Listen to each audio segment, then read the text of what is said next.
Dijon 1954, c'est le cadre et l'époque du Souffle au cœur, le dernier film écrit et réalisé par Louis Malle.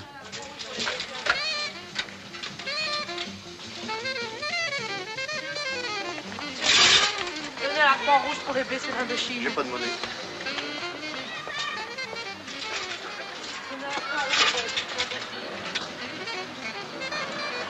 Le film est l'histoire d'un passage. C'est l'histoire du passage de l'enfance à l'adolescence, avec tout ce que ça suppose, les premiers émois sentimentaux, sexuels, les rapports avec les parents, tout ça, ces rapports avec ses frères. Le Souffle au cœur, est-ce un film autobiographique? Ah non, pas du tout. Non, Non, d'abord ça se passe en 54, et le personnage principal a 14 ans et demi, 15 ans en 54. Moi, j'étais scaphandrier à l'époque, j'avais 20 ans. Je veux dire, c'est déjà décalé par rapport à l'époque. Ensuite, si vous voulez, je me suis servi de certains souvenirs que j'avais.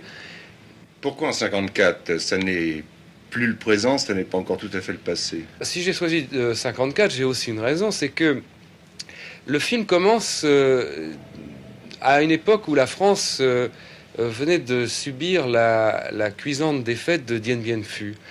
Et je crois que pour la France, ça a été, disons, la fin de l'après-guerre.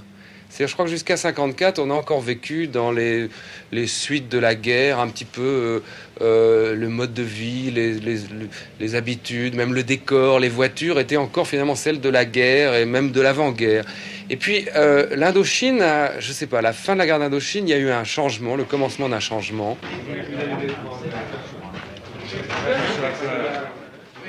L'adolescent héros du film est joué par Benoît Ferreux. Il a pour père Daniel Gélin. Et oui, c'est mon premier film avec Louis Malle et je suis très heureux de tourner avec lui parce que je trouve un sens formidable de la recherche, de la qualité à laquelle je n'ai pas toujours été habitué.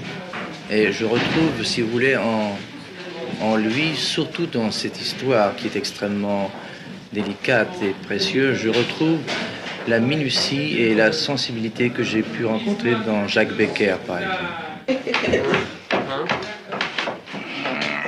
Et toi, tu te tournes la tête. Le rôle de la mère est interprété par la grande comédienne italienne Léa Massari.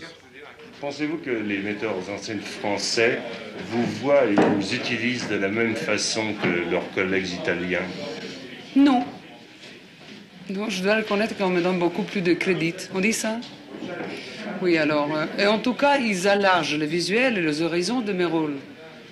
Et ça, c'est très joli, parce qu'en Italie, on me voit toujours en très tragique. Et on me voit toujours maximum, je fais la partisan. Alors, quand le rôle c'est bien gai, je suis une partisan.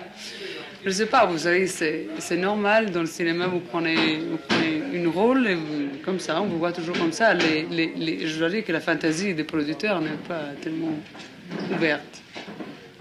Après votre dernier film, Calcutta, vous aviez dit que vous ne pensiez pas revenir au film de fiction. C'est-à-dire, je ne crois pas avoir jamais dit ça. C'est une phrase qu'on m'a prêtée qui a été beaucoup reprise parce que je suppose qu'elle a beaucoup frappé les journalistes. J'ai jamais dit ça. J'ai dit que ça me serait difficile peut-être de revenir au cinéma de studio avec des acteurs comme ce que je faisais avant. Et effectivement, ça m'a été difficile. Et du reste, j'ai pas tourné pendant 2 ans.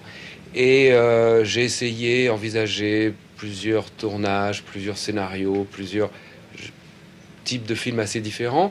Et puis un jour, cette histoire m'est venue comme ça. J'ai commencé à prendre quelques notes. Et puis il m'est arrivé quelque chose de curieux, c'est que ce qui ne m'était jamais arrivé, j'ai commencé d'écrire sans plan, sans vraiment savoir où j'allais. Et j'ai écrit ce scénario en 15 jours.